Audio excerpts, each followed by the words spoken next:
require? Oh, sorry. We require people to contract with a tree service for removal. And we note that it has to be an insured tree service. Does that give us, I'm assuming that that's enough to give us comfort that it'll be a quality tree service that we're comfortable with? Yeah, they'd have to be insured and bonded to be able to work in the public way.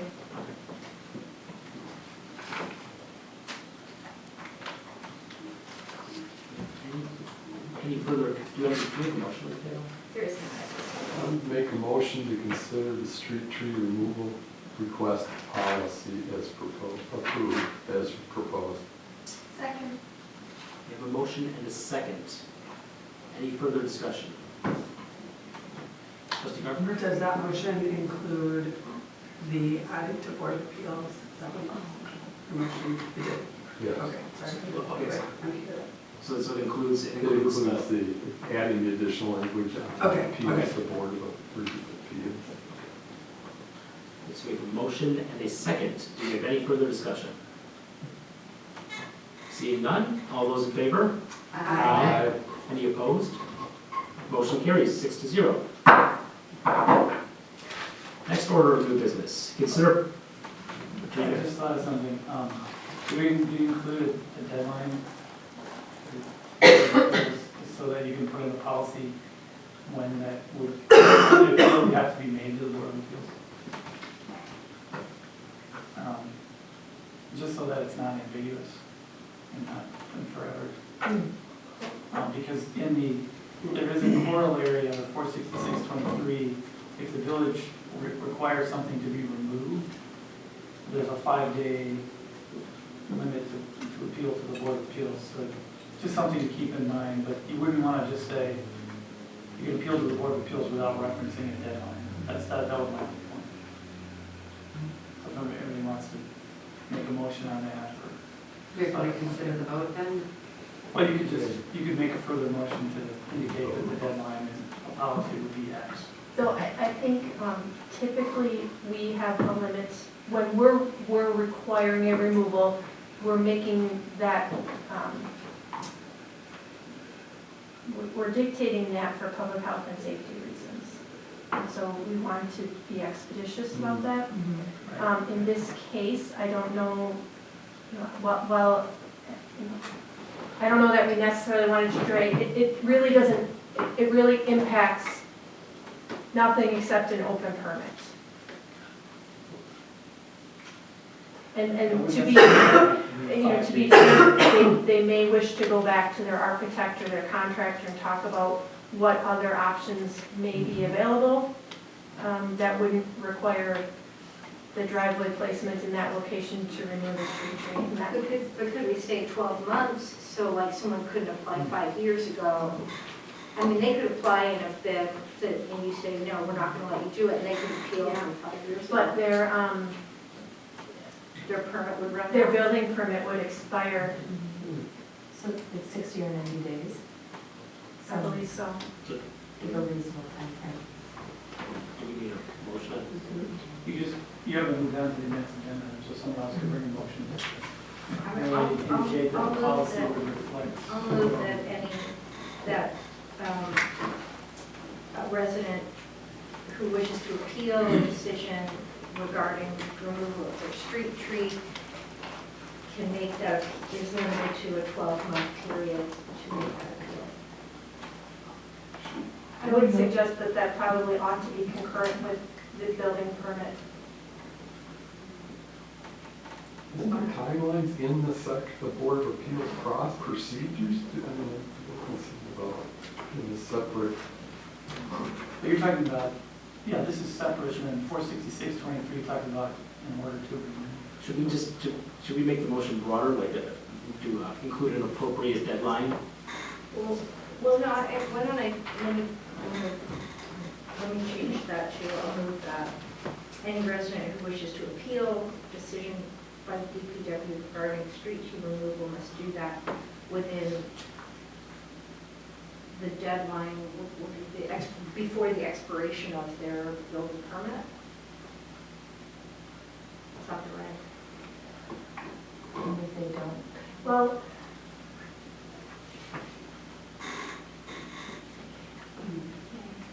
I guess I I think that goes back to the comment I made about part 9 not having completely hashed out the administrative application of this. I'm uncertain if they would grant a building permit pending the tree issue. Trustee Bachhorst? All right, if this is something that the attorney thinks that we should add, but we're unsure right now of the language or how to do it, can we have staff bring this, or, you know, To determine the number of days. yeah, back to us so that we can make an informed decision in the future? That would be my I think recommendation. it's wise to put a deadline on it. I just don't want to create my committee right now because we're. The Board of Appeals is a great place, if you could confer with Barb and Yep. then clarify that. We can certainly do that. Okay, do we still need a motion, or is that Do we enough? need to have it come back? I mean, I'm okay with approving it and just having I am too. Barb figure out the time period, yeah. Well, You could just make a motion to direct staff to place within new policy 38 a reasonable or appropriate amount of time for an appeal thereunder. So moved. Yeah, that's okay, we have a motion and a second. Any further comment from the trustees? Good catch. Any comment from the public? Seeing none from either, all those in favor? Aye. Any opposed? Motion carries 6-0. Next item, 9B, consider professional services agreement for Milwaukee Waterworks Wholesale Customer Group, PSC Intervention Assistance. Again, I mentioned this goes back to you. It does. You may recall that your first August meeting, we had a similar agenda item. And this relates to the agreement, the implementation of the water provision agreement between the Waukesha Water Utility and Milwaukee Waterworks. Waukesha filed its construction authorization, and without including critical infrastructure that actually transports the water from the city of Milwaukee to the city of Waukesha. And the wholesale customers intervened with the argument that that's an incomplete application. If not all of the infrastructure is in place to deliver water to Waukesha, then it should be denied. And that was in large part because each of the wholesale customers was required to build and finance all of the infrastructure necessary to receive water from Milwaukee Waterworks. It would appear that if Waukesha is not building all of that, then that is an exception to the previous practice. And in fact, an exception to general PSC regulations. So the wholesale customers have intervened in the Waukesha construction authorization. Milwaukee filed its construction authorization last week and included portions of that infrastructure which the wholesale customers believe should be financed and owned and operated by Waukesha Water Utility, not Milwaukee Waterworks. The reason that is important is because if Milwaukee's operating, owning, and maintaining that infrastructure, then ultimately the wholesale customers and the retail customers of Milwaukee Waterworks are subsidizing that. And in fact, that is not the case for any of the other wholesale customers, so it's an equity issue. The last time we came to you with a professional services agreement for technical assistance, in that case, it was specifically related to Waukesha's case. This agreement, the services agreement that we have with Baxter and Woodman, is related to the Milwaukee portion of the case. So that would be the difference. You'll see in the memo as last time, we've intervened in a number of cases with Milwaukee Waterworks over the years, and resulting in significant savings to Shorewood ratepayers. And we would expect and certainly hope for the same outcome in this case. Thank you. Yeah, I would make a motion to approve of the Baxter Woodman Professional Services Agreement for the Milwaukee Waterworks Wholesale Customer Group Public Service Commission Intervention Assistance. We have a motion on the floor? Second. Okay, second. We have a motion and a second. Any further discussion?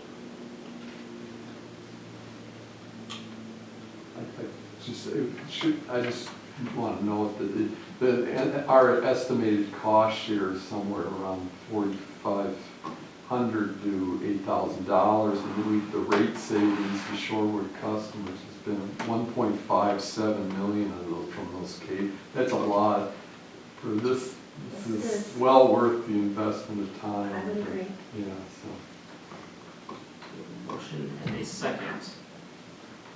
Any comments from the public? Seeing none, all those in favor? Aye. Any opposed? Motion carries 6-0. Next item for consideration is agenda item 9C. Consider temporary suspension of ordinance 2028 related to vacuum leaf collection. Again, I think you're still up. And here, so you'll recall that village code outlines the bulk leaf collection season. It's defined as the third Monday of October through the first Friday of December, or the first significant snow event, which you know what it is, right? So we, and that first significant snow event is in there for a couple of reasons. The most important generally of which is we use the same equipment, the same trucks to do the leaf collection that we do for plowing and salting. And you cannot plow with a leaf truck because you don't have, the bodies slide out. So you either have a leaf body in or you can't do both. And it's not as simple as this to switch them out. It's a day or so or more of setting up, the hydraulics and everything on the truck. So we had, as you know, some interesting fall weather and really tried hard not to shut down leaf collection. We're in early November. And so we did suspend it for a period of time and then picked it up again. But experienced some damage to 2 of our 3 leaf backs, which, we may not know, but it's certainly plausible that damage was related to frozen material. But in any case, what we are suggesting is that the board considers suspending that ordinance and extending leaf collection by 1 week. We believe that by December 13th, that we can have the vast majority of the leaves collected, or at least be in a situation similar to what we are in every other year on the last day of leaf collection. We're doing our very best with the limited equipment that we have available, and the residents have made it very clear to our department through phone calls that they expect and are certainly hoping for us to make some special provisions to continue that bulk leaf collection for another week. So I have a quick question, and this is probably a simple one, but how is the weather looking for the next week? That's actually pretty good. It looks, Okay. All looks right. quite good as of now. Okay, good. But I would really draw your attention to that point. If the long-term forecast changes significantly and next week they're calling for any type of frozen precipitation, we would shut it down because I'm not going to take the chance that we would have the same type of issue with the equipment again. Trustee Menta? So we get a lot of questions too about this. Matt, should we be telling people, there's no date certain, so should we be telling people to put leaves in the parkway or put leaves in the street, or what's the best thing to inform the residents? The code requires residents to put them in the parkway. Right. And that is for 2 reasons. One of them is a street flooding nuisance type concern.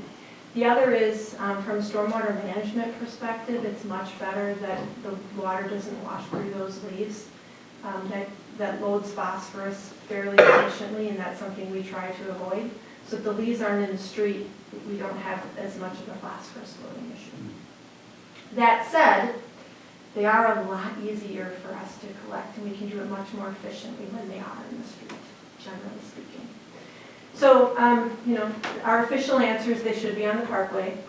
And we have also been telling residents if they want to be absolutely certain that they're collected, that they could consider bagging them. Because we use a different process to collect the bag leaves. They're just collected like yard waste, and so that's done on a regular route collection day. And we can virtually guarantee their pickup if they're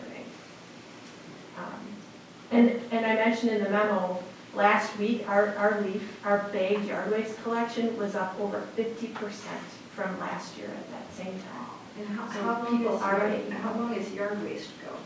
Well, actually, yard waste is by ordinance through the end of November. I will tell you now that we typically, if it's out there through December, we collect it. So, quick question on the repairs themselves. Any chance that the repairs that we're making to these vehicles push back that replacement date? I wouldn't suggest that. I think we can get it to the replacement date, and my recommendation would be that if we replace it with similar equipment, it should not be a 15-year replacement date the next time. I would move to approve the suspension of ordinance 2028 as it pertains to the schedule for bagging leaf collection through Friday, December 13th, 2019, or the first snow or frozen precipitation event prior to that date. I'll second that. So we have a motion and a second. Any further, Trustee Menta? I was talking about this with some neighbors today, and, some years, I do just kind of find an area on my property and just make a big leaf pile on my property, and by the next spring, it's like a tenth of what it was in the fall. I mean, so if, that is an option for people to just dispose of leaves on their property as opposed to the village having a vacuum. So, we're thinking about it. Yeah, no, I like that suggestion, and in the past, in village managers' memos, and I believe the Conservation Committee many years ago had gotten a reminder to residents that probably the best and most ecologically friendly way to do this for your lawn and for your carbon footprint is to mow the leaves. And I know with the weather situation this year, but to break them up. But a reminder such as the one that Trustee Amanda had suggested, that if you can take care of your organic waste on your property, it's, the best for everyone. So a nice friendly reminder. I think you may get another kick at this with the stormwater management. Oh, yeah. Because it's a big contributor, and it likely will be among the recommendations that you at least review the collection practices for these. And since we're on the subject to that point, and I know it's in the village manager's memo, but to really encourage residents to not put the leaves in the street, because I've seen it in countless places, and as especially if it just reminded us, it interferes with the storm sewers and everything else, and it causes a lot of damage, so. I'd just say you guys do an awesome job. Oh. I really appreciate it. Thanks for the monkey materials. Oh, No, yeah. I'll just say it's not the guy's favorite. All right, so we have a motion. Any further comments from the trustees? Any comments from the public? Keep up the good work, you guys do a good job. Thank you. Thank you. Name and address. Oh, David Cass, 2012 East Menlo. Thank you. I see no further comments. We have a motion and a second. All those in favor? Aye. Any opposed? Motion carries 6-0. On to 9D, consider public comments and recommendation on regulation for electric backless scooters. Turn to you all.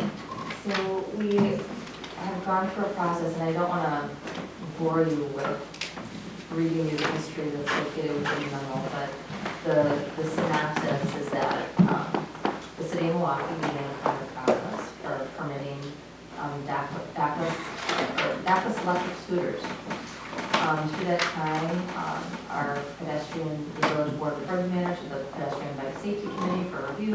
They provided a few suggestions. We also went through the processes of obtaining public comment that was solicited through the village manager's memo, which is attached to the memo. After receiving that comment, the Ped and Bike Safety Committee provided some recommendations for restriction. In September, our village staff participated in a conference call with the Lime scooters at the time, which was the current scooter that was deployed. And talked through with them the process of how it was working out in Milwaukee. Since that time, the city of Wauwatosa has adopted an ordinance that was also attached with some scooter regulations within their right-of-way, as well as the city of West Dallas.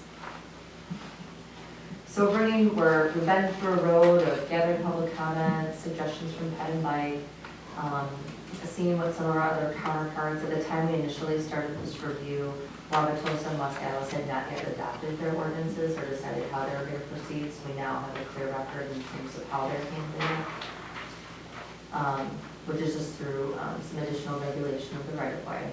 And so now we've bundled all that information and we're coming back for a check-in.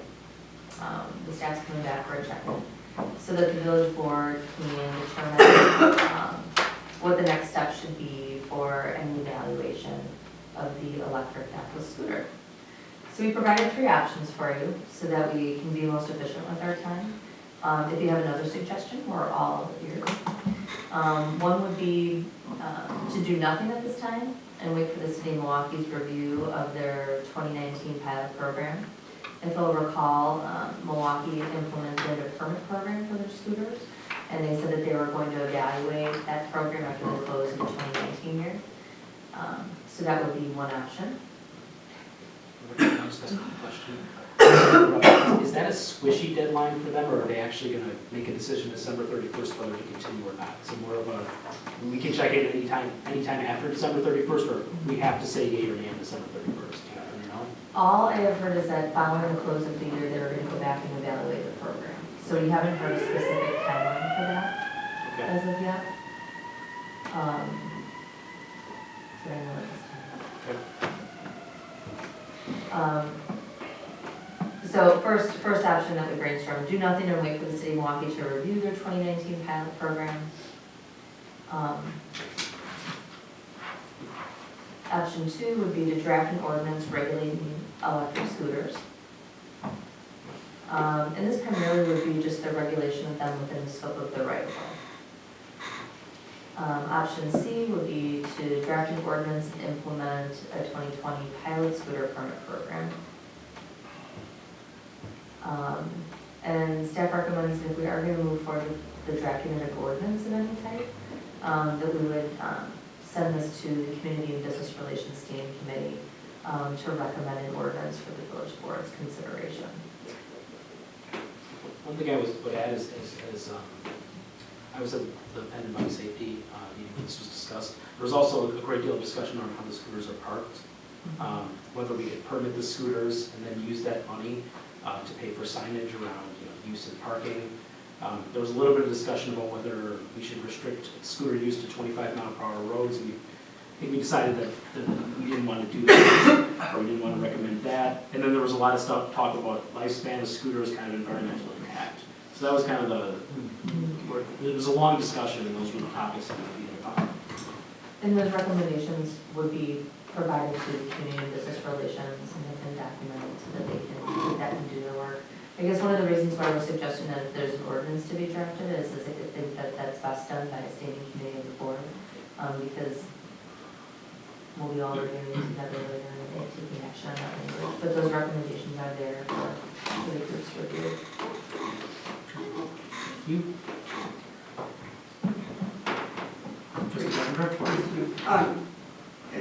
In regards to the parking, is that something that we can, like, was the discussion in committee,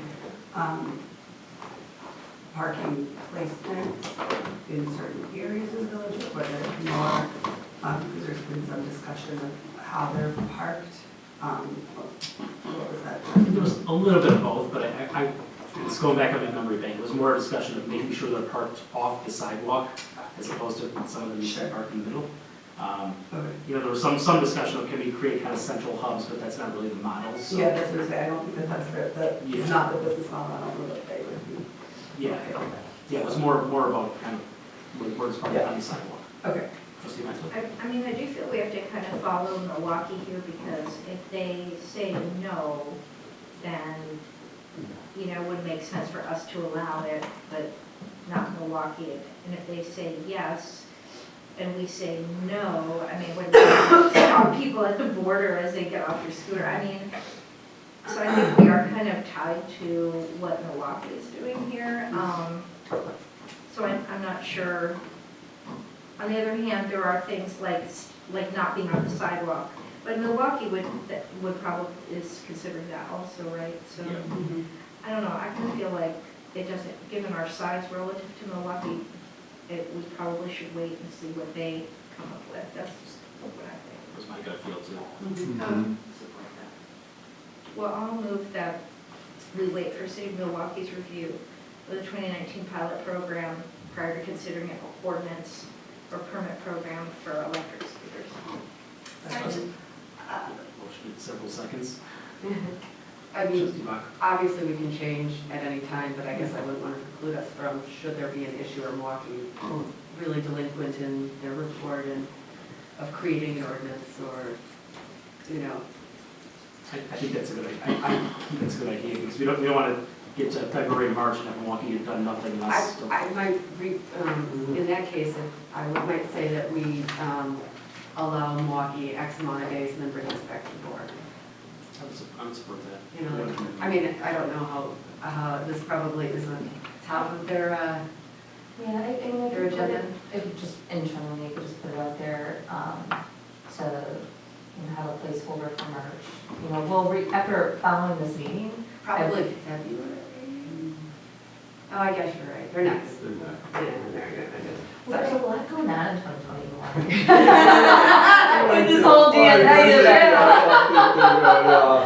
So, you know, I would put, what I would do internally is I would list it on for March, right? And, you know, this week I'd be communicating with Bart, so that we reach out to the city, we see if there's an estimated timeline, and we monitor it.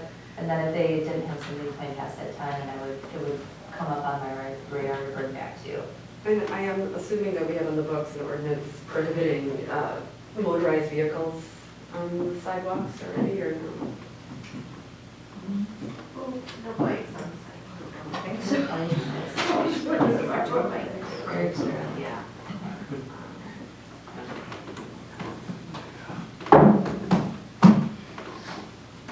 No, off the top of my head. I would assume that, I mean, if bikes are prohibited, I would say we likely have one prohibiting motorized vehicles. Oh, a lot of our stuff is pretty. I think state law actually defines that as no. State law? State law, they had to change state law so they could allow scooters, period. Motorized scooters. State law allows each municipality to make the sidewalk decision, both in regard to bikes and in regard to the scooters. So I guess in that case, I mean, yeah, I would think that we would want to revisit this sooner than later. Yes. So I'm hearing that we don't need to amend the motion, you can just bring it back to us if Milwaukee hasn't acted. Yeah, we'll monitor them to see what their timing is. And if we think it's going to be delayed, we'll bring it back. So we have a motion and a second, any further comments from the trustees? I will open up to the public. All right, Dave Gaddis, 20 12 East Menlo. There's two things. One, I see no reason why there should not be a fee charged to the businessman who's operating a business on the public property. He stores their property on the public right of way and operates on the public right of way, they should be paying something for that. Let's see why we don't do that. And two, these are GPS enabled, they know where they are. And I know at least one university has very severe restrictions on docking. They're not a dock, but you cannot leave it in front of a doorway. If you do, your credit card gets charged. If you leave it laying on the sidewalk, your credit card gets charged. The GPS knows where the scooter is. That's how they pick them up. They have a GPS tracker on every single one. So they've got very strict, I don't know, it's somewhere out in the northwest. And they've got very strict rules. They gotta be parked off the sidewalk. and the user gets dinged if they violate that rule. And it doesn't get violated because people don't want to pay an extra $1.50 parking fee, so. Thank you. And also, I thought I read something about Marquette actually having them, because you can geolocate them. I thought Marquette had banned them on campus. You can do that, you can absolutely do that. Because they, Yeah, that was why I actually brought this up in future items to be considered, was because on the app, I had noticed that the line shifters, which is the people who put the scooters out in the mornings, had them out at like 5 o'clock in the morning. And so they were being placed in our community without us having any sort of regulation or any earning any fees or anything. So I do think that there does need to be some, we need to figure out some way, if they're being placed in Shorewood, that we have some ability to either earn some sort of earn revenue from it, as well as have some authority over where they're placed and, work with the company that's doing that in the mornings. Just a general comment, if you do see them, because it's happened once or twice where Public Works has documented to me where they have them placed, the place that seems to end up being the most is down by Shorewood. So I'm gonna call, because there are newer, in addition to Lime, there were some other scooters that were released, so I will submit in comments to their portal and leave my contact information and ask for their removal and things of that nature. So if you encounter that, do a little picture and text it to me. And you can follow up that way too, in the interim. Trustee Jake? I would think since vehicles are prohibited on school grounds, that they would automatically be not allowed, but the school would have to regulate that. I guess right now they're not regulated at all, so if they fall under some type of vehicle that's already prohibited on school grounds, then the school could take it. Any further discussion? Anything else from the public? Seeing none, we have a motion and a second. All those in favor? Aye. Any opposed? Motion carries 6-0. The next item of new business is reconsider process for selecting the village attorney and prosecutor. Rebecca, is this? Sure, this item is section, I'm sorry, I just lost the person in packet. Here. This item will recall in the history with an RFP, and process for evaluating those RFPs earlier in the year. In typical form, the RFPs are coming due, they're actually submitted back here by December 18th. And so as I was trying to coordinate the team that had been identified for reviewing them, President Rozak had asked for this to be further reviewed, or brought back for reconsideration by the board. We had initially identified a review team of the public safety chair, which would be Trustee Warren, the village president, village manager, clerk, the chief, and finance director. Based upon how the village attorney search is with the board and the village staff. At this time, she's requested that it be placed on this agenda for the board to reconsider the process for RFP evaluation. And she's suggesting that the proposal be reviewed by the village board. So today I'm mid-process in terms of the RFP. So RFPs have been released. My first checkpoint on that was just November 22nd. Any firms who had questions were asked to submit them to me, and then I respond to all the firms with the same answers. We offer that pretty standard, some of the scopes for RFPs. I did not receive any questions, and so right now I'm just waiting for responses that will be due on Wednesday, December 18th. So for me, I'm just typical me, just trying to plan out the schedule, which is I think what prompted this, because I was trying to schedule a time for people to review these applications. So you know, because the holidays get busy and then we get back into the new year, so I kind of wanted to have some dates on the calendar. So this item comes to you. You'll see the schedule is identified in there, so that's up for you to change as you see fit. And we'll go from there. So I'm just looking for some direction. Trustee Maher?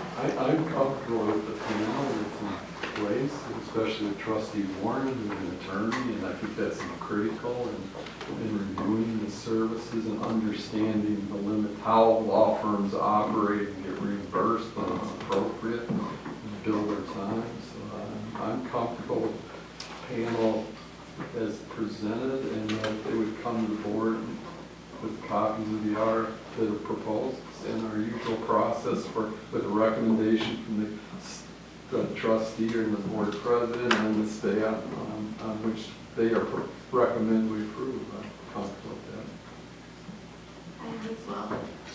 Likewise. And also, I want to mention that we discussed this in committee, and one of our concerns was that we want to bill a lot for enough time, and we made the adjustments recommended by President Rosick the last time regarding the RFP process. Or maybe we deferred it. But anyway, now we're kind of up against it, so I'm comfortable as is. I don't see any need to change it. I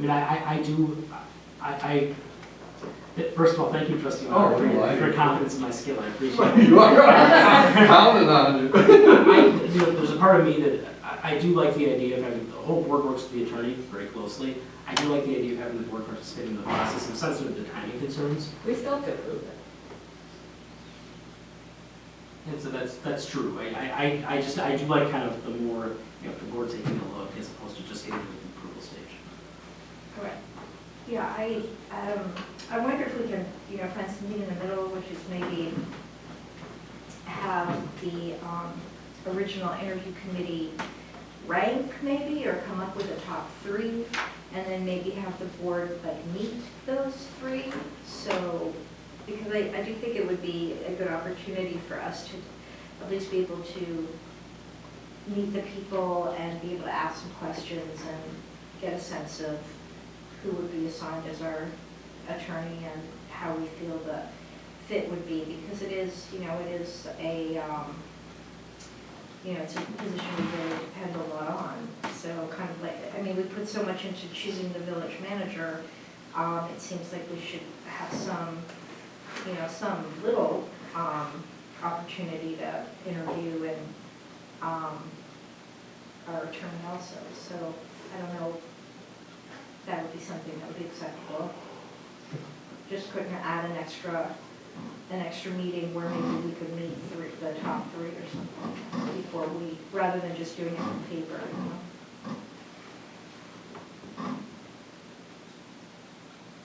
Any further comments from the trustees? Is there time within the timeline to do that? We got a board to meet, so, it would probably be the week of January 13th. Could we slot that into Or a, the 23rd. could we slot that into a regular meeting or?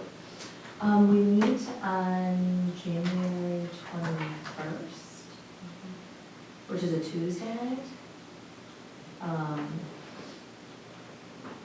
So I would bump whatever you would have from the standing committee perspective, and that would stand in place of it. And you probably need a little bit more time. Because I am partial, I like the kind of, I understand that time is a premium, but I do kind of like the middle solution because we all do work so closely with the village attorney. Is there a reason that we have to have this done by February 17th? We're, I'll be starting other items by the next month, but if we could close out by March, that would be helpful. Just because we had just some other stuff we need to do afterwards. And if we did do that interview, it would just be of the top 3 firms. Is that what you're? Or even top 2, I don't know. I guess I would leave that up to the interview committee to anywhere from 2 to 4 or 2 to 3, I don't know. Is this a full interview too? Are we going to get into every other detail? I mean, more meet and greet. I would think like more of a 5 to 10 minute presentation. Yeah, on their Just- firm and. Yeah, just kind of a special order, I'm thinking a special order of business, 5 to 10 minutes, here's what we would do, and then we come back the next meeting with a recommendation and approval. Well, I mean, like, we have a lot of parliamentary questions, like, Robert's Rules of Order, I mean, Miss a lot. I think it's. Speed round. I know we can do a speed round, no problem. But I mean, that's important, I mean, that may be a strength or not a strength, I mean, but that's the thing that, where we might have a little different perspective than staff might, and so, yeah, no, I'm not thinking more than 10 minutes. I don't think they're lengthy interviews, but I think it's worth having some opportunity to meet before making a decision. Yeah, I agree with that, I like the middle ground approach. Well, I'll move to include in the proposed timeline, interviews with top 1 to 3 candidates, firms, with, at a regularly scheduled work meeting.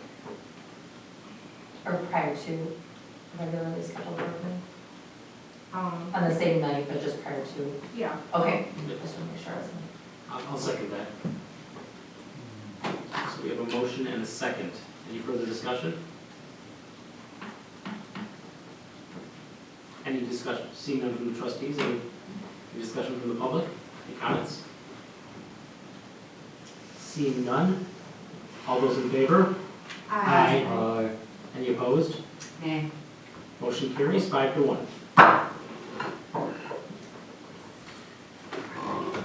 Now we close up the new business portion of our agenda, move on to reports of village officials. The village president is an excused absence, so we move on to reports of the village trustees. Any reports? Like I said, I did attend the Artist Guild event last week, the week before, I don't remember exactly when it was, but it was really well attended. There's some excellent art there. Rebecca was there. It was really fun. And were you there too? I was there as well. Yes, it was really enjoyable, and I'm glad to see them organizing and it being an active group and selling art. So that was great. This Wednesday at 1 o'clock and 6 o'clock are public meetings on the initial draft, the transportation and parking. It's a report out by the consultants, so I think it's in the North Center, I assume the basement. That will be going on. Trustee Carpenter? On Wednesday evening is the big annual banquet at Harry's Bar and Grill. I believe it starts at 5:30. Isn't the tree lighting the setup or the set? From 3:30 to 5:30. And you said the annual banquet? Yeah, the bids is, Wednesday. Where is that? Where's your Harry? Harry's. Okay. And the tree lighting is this Saturday at 3:30 Wood Square. Or, the tree lighting's not at Wood Square, isn't it at Kensington? Or, in between, it is it? That was a wood. I know. Oh, okay. There's a sign for it. Yeah. Oh, good, okay. All right, there you go. It's a misleading sign.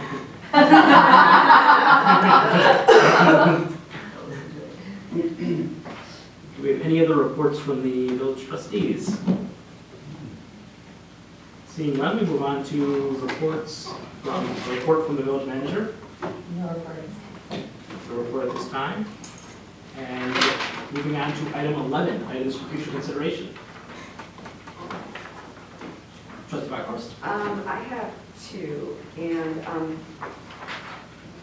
one of them would be, I know that we've had a lot of open records requests this year, and I really thought, I heard from staff that it's time consuming and also costly, so I don't know if there's a way to get a report or how we can, to track not only, the cost to the village, and also, if it's over a certain amount, we can kind of know by whom. So that would be one thing, and I'm not gonna make a formal motion on it, I guess I can talk to you offline about this, Rebecca, and figure out if there's anything to do regarding that, other than doing it up in a record trick, but. And then the second one is, we've talked about this many times about the minutes discussion, and that I know President Rozak had also expressed interest in opening up that discussion, so. Did we already? They're both still on the list. Oh, okay. Yeah. And in the meantime, Yeah, because, we had, clarification, we come to this every once in a while, and we don't, I believe, have agreement on this board as to how and the minutes should be handled. And especially going back and amending them, and then, what gets said, and whatever. So I do think that is, we should have sooner than later. we have reached out to the league through our insurer, just from, for the multiple, they have a new executive director who's managing the league insurance program right now, and that's who we're insured with. So he was in last week and asked for some specific resources relative to all of those items. Because I also think it would be important for us to have a third party in that discussion. So, and providing some information and education as a starting point. So we will be following up this week. Okay. So why wouldn't the insurer be interested in our minutes? Many times they provide resources to communities to be proactive in terms of, ensuring that we all know kind of how to work through the process of being on a board and expectations and different things that come into play with that. And then to that, I know that, Sarah, you had mentioned in the past that in order to type up the minutes, it takes you the whole, I don't know if it still takes you 8 plus hours. It depends on the meeting, Okay, but it's a full day. So a full day, so, let's just with 2 regular board meetings, that's 2 full days per month in order for us to have this high level of detailed minutes. That's just something I think is a very conscientious board and, being very conservative regarding what we want to spend as far as, taxpayers' dollars on things, that we should really think about the utility of using 2+ days of our staff to type up really highly detailed minutes. I'm not comfortable spending the amount of money that we do on a salary, a full day of 5 to type up minutes like this when we have a video recorder and it's not a state law or anything other than something that we have quasi-determined on this board. So I'd like to see that time cut at least in half to save us, the capital, and then also just to not have that burden on. It's also on the list. Okay, so we have a list to discuss. Any other items for future consideration? Okay, seeing none, I need a motion. To go to close? Correct, yes. Correct. To close session. Oh, yeah. Oh, sorry, yeah, yes, we can, yeah. Yes, how about everyone, how about 5 minutes, 10 minutes for this? We have an attorney coming? He's actually calling in. Okay. Oh, So let's And then we have 2 items, so we'll call in for one and then 2. let's reconvene in 5 minutes.